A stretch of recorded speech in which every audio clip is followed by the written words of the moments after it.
Hello everyone, welcome to our YouTube channel.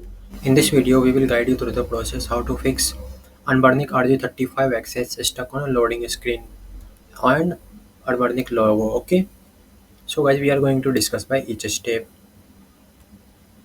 So to fix the Anbernic Rg35xx stuck on a loading screen, you can try the following step. First of all, when the console is turned off, use a hexagonal screwdriver to open the back shell. Remove the reinsert battery port, then turn it on. Okay. And then if it still does not work after the first step, you can try to flash the firmware. You can try flashing the firmware. You can download the latest firmware from the Anbernic website. Follow the instruction provided the flash into the device. Okay. And then after updating the firmware, please press and reset the button. Press the reset button once then hold down the power until light comes on. Okay.